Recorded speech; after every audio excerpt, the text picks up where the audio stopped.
Gaano nga ba ka-importante na ma-pressure nyo yung kalaban? Sa Mobile Legends guide na to, pag-uusapan natin kung paano nyo pwedeng i-pressure yung kalaban at kung ano yung magiging advantage nito para sa inyo.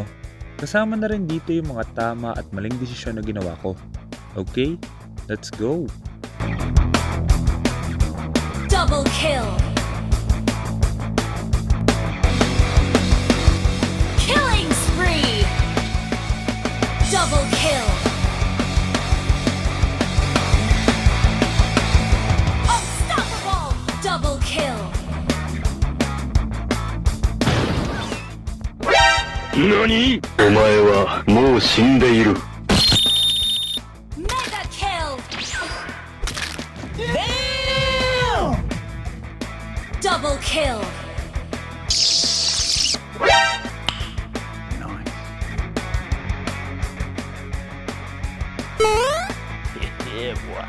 Come here, boy! Why are you running?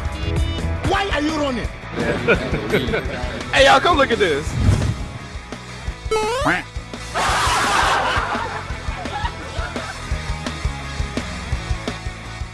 Monster kill!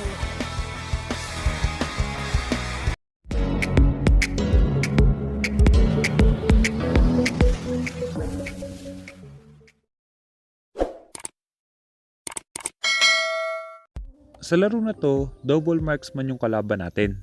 Ibig sabihin, magpo-focus muna sila sa pagpa-farm habang tayo naman kailangan natin silang i-pressure. Kapag na-pressure natin sila, mas may hirapan silang makapag-farm.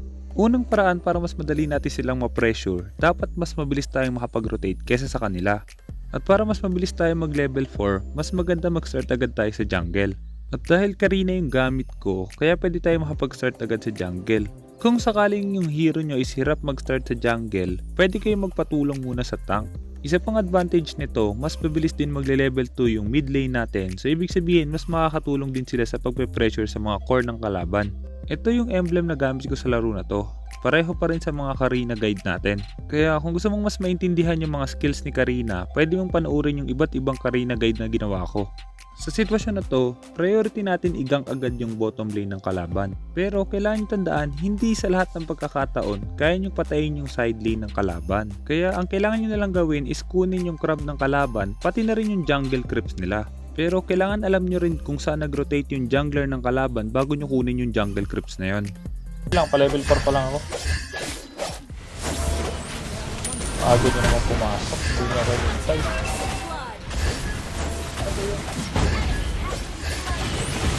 Hindi pa ako level 4 eh. Kaya nga eh. Sabi ko, pahintay muna. Tara, tara. Palag pa tayo, Kupra. Kupra. Ah.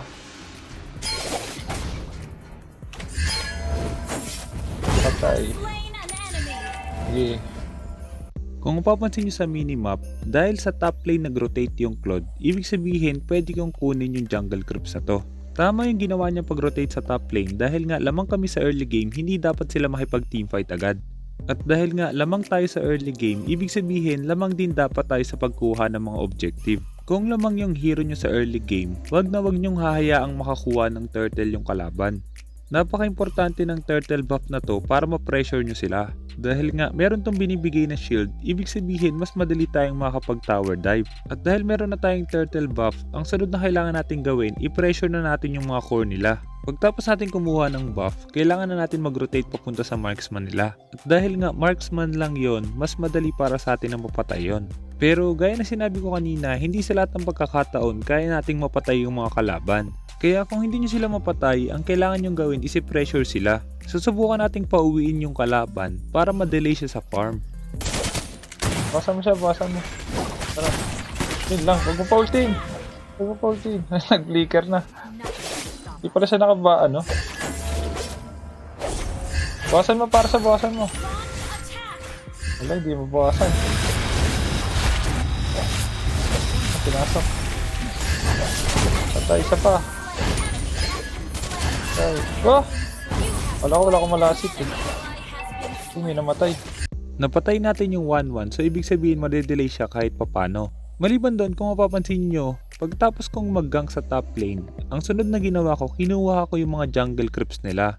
Dahil nga, hindi lang 1-1 yung kailangan nating i-pressure, kailangan din natin i-pressure yung jungler nila. So, ibig sabihin, kailangan din natin bawasan ng farm yon. Karamihan sa mga jungler na nakikita ko, takot na takot silang umabante or kunin yung farm ng mga kalaban. Kailangan nyo tandaan, yung mga malaliit na jungle creeps na makukuha nyo sa kalaban, malaking delay na agad para sa mga jungler yon. At kapag nanalo pa kayo sa teamfight, hindi lang malaliit na jungle creeps ang kailangan yung kunin, pati na rin yung mga buff nila. Punta ako.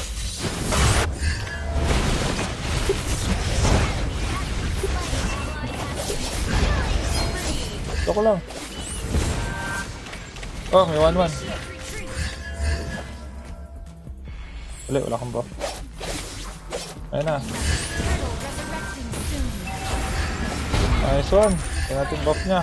Open turtle, pero buff muna. Sa sitwasyon na to, lamang na tayo. Pero kailangan nyo tandaan, dahil nga mas malakas sa late game yung hero ng kalaban, ibig sabihin possible pa silang makakomeback. At para hindi mangyari yon, kailangan ituloy pa rin natin yung pagpe-pressure sa kanila. Hindi porkit lamang na tayo, dapat na tayo mag-focus sa kills. Kailangan nyo tandaan, hindi dapat natin silang hayaang makakomeback.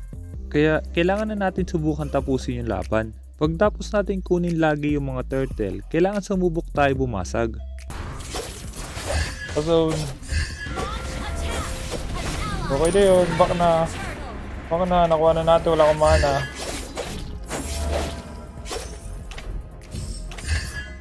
Kaya wala akong blue ko ah. Mid pa din. Ito naman yung item build na ginawa ko sa laro na to. Nile-level 2 ko lang muna yung jungle item at kapag nabuo ko na yung Calamity Reaper, tsaka ko palang bubuin yon. Possible pa rin yung defensive jungle item kung sakaling merong kalabang kayang sumabay agad sa inyo. Angela. Tuwan pa. May pera. Wala na lang. Sanag pa. May pera. Isa pa. Eh, wala na pala. Hindi tumuloy. Ayun, ano. Yung mid. Uy, pera. Ay, hindi pala pwede mag-ulti dun. Ah, nauntog. Nauntog siya. Push first. Ano kayo yung red? Ay, kinuha yung red ko. Your team destroyed a turret. Kinuha niyo yung red ko. Kukuha na space yung cloud sa kabilang side. Pero patayin agad natin. Ah, di abot. Kunin na natin blue niya. Our turret has been destroyed. Ingat pa sa ultihan ka ng akay. Tara. Lambot lang yan. Ah, hindi tumama yung second skill ko. Joke lang naman, hindi ka mabiro. Ulti ko pra. Ay, lakas. Layo ng ulti niya.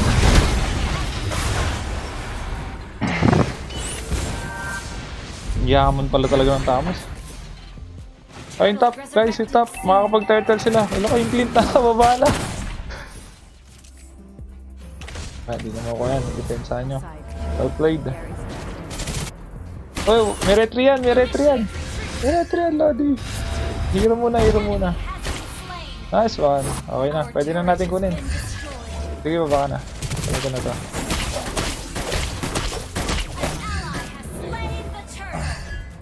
Outplayed.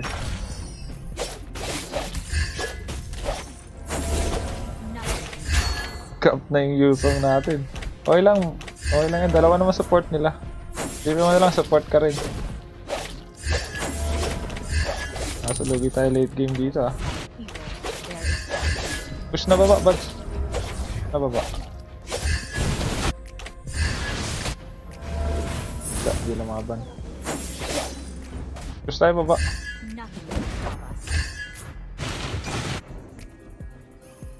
Pabait ka.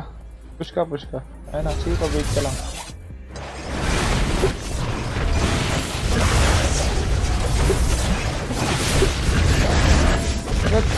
Bakit buds? Masakit.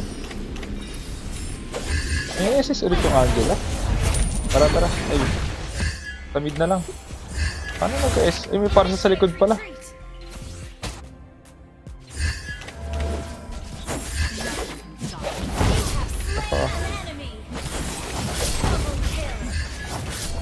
Ah! Mag-ulti!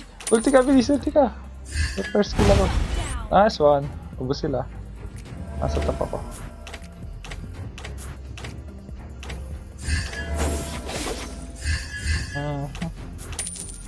Kailangan mo mag-durance? There are wonderful Parsa na lang magdudurance, no? worthy of our protection. Parsa, durance ka, Parsa. Your team destroyed a turret.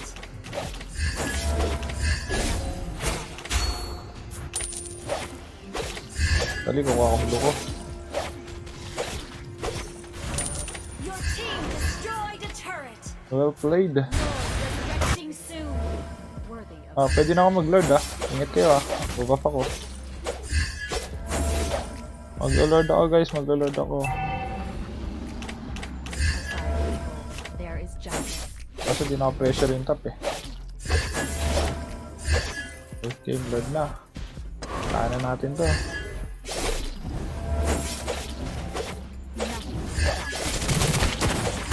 Kaya na rin pala ng damage na,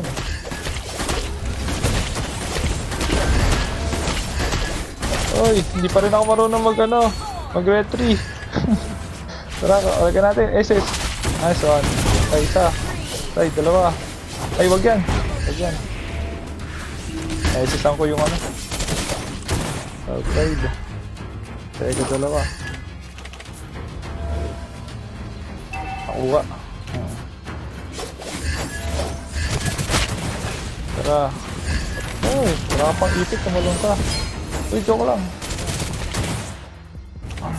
Papush ng side lane yung top, sayang. Hindi ako pwede lumayo Ako rin dapat nasa crash. You destroyed a turret. Top na lang, top. Dali, yung top kasi sayang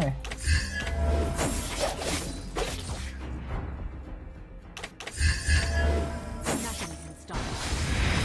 Nice one. Tapos para sa natin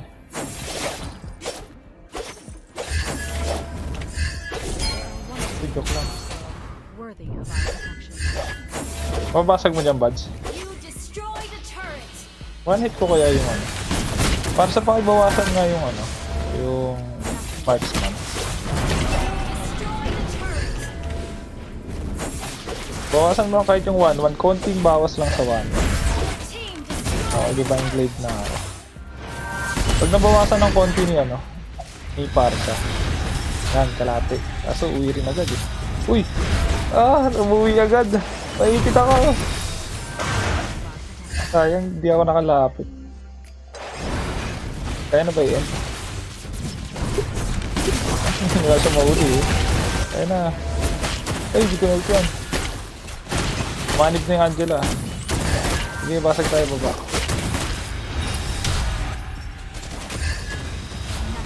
Hindi pa nag-ulti yung akin, di ba?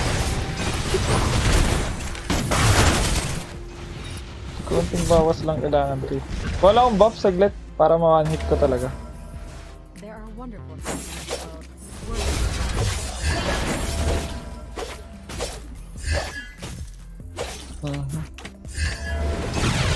Evil. There is justice.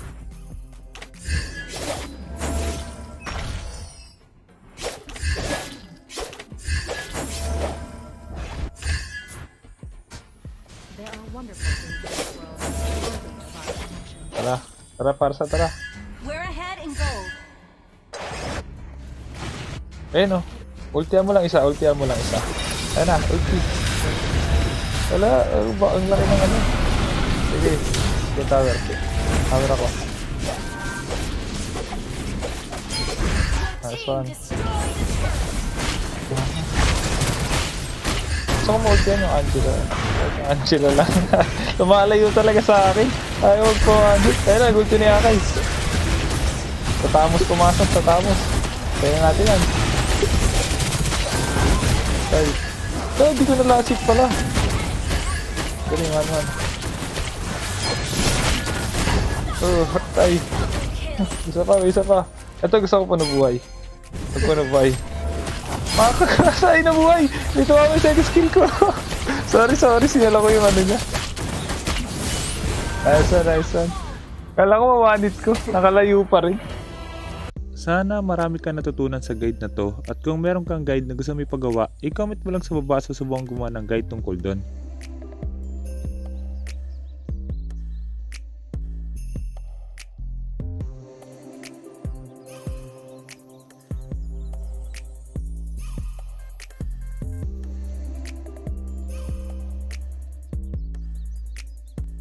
Kaya kung hindi ka pa nakasubscribe, hit mo na yung subscribe pati yung notification bell. Basta lagi mo lang tatandaan, kung gusto mo mag-improve, just master the basics. I'm out.